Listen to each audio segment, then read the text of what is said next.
yourself, cyangwa se wowe wanyawe uwuriwe, not the real, cyangwa se abo ngabo abo aribo. Ikiganiro ni cya kindi kiganiro cyitwa isi tubamo cyangwa se isi dutuyemo. Uyu munsi wa none byagorana yuko ushobora kuba wabona umuntu ubaho cyangwa se akabaho nk'uko yagakombye kubaho, mbese mu mwihariko we. No, biragoye. Ntabwo ariko ikinyejana turimo ariko bimeze. Ni ikinyejana gisa naho ari comparison generation, ikinyejana cyitwa igereranya n'abandi, cyangwa se kuba wabaho wigereranya n'abandi. Nyamara ushobora kuba wabaho wenyine cyangwa se ukabaho uko uri, apana kuba wakomeza kwigereranya na bagenzi bawe kandi atari ko uri. Muri makeya, be who you really are. Wowe wanyawe, apana kuba uwo utari we. Kuba wabaho wowe uwo uri we, apana abo aribo, bizagufasha kuba wamenya neza, ukamenya ukisobanukirwa, ukaba utakwibagirwa. Ibyo bizagufasha kuba wamenya neza se, ndetse ukamenya aho wavuye, ndetse ukamenya aho werekeza. Bikaba byagufasha kuba wagera ku ntumbero zawe, cyangwa se wagera on your goal achieved. Gira ngo mubwire ngo umunsi uzumva yuko utabaho uwo uriwe, cyangwa se utabaho mu ishusho yawe ya nyayo, ibintu bizahura cyane. Ntabwo uzamenya neza, cyangwa se mube wafata risk.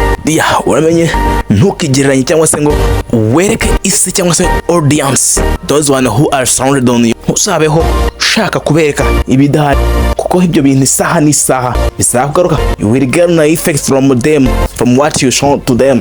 Rero be who you really are, kandi werekane uwo uriwe wanyawe, apana kwereka isi cyangwa se kwereka abo bantu ugamije kubemeza kandi ntacyo ufite cyo kubemeza. Rero be humble kandi ube wowe wanyawe. Again, focus on your own goal, cyangwa se hanga amaso ku ntumbero yawe, cyangwa se ku ntego zawe wumva ko shaka kuzageraho. Never forget who you really are.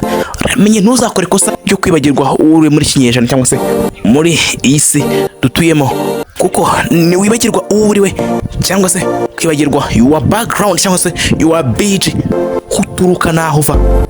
Samenye ko wibagiwe ndetse n'inzira n'intego y'urugendo urimo, kubera ko iyi si urugendo, iyi si ni amasiganwa. Rero byagorana ko ushobora kuba wagera aho ugomba kugera kandi wibagiwe urugendo. Rero menya neza kandi umenye neza ko udakwiye kwibagirwa uwo uriwe, kuko umunsi uzibagirwa uwo uriwe no kwibagirwa intego y'urugendo, nako kanya bizaba match, cyangwa se bizikora. Rero menye ntuzibagirwe uwo uriwe wanyawe. Ikiganiro cyari isi tubamo cyangwa se tuyemo. Njye nitwa Mr. Ore. Ciao.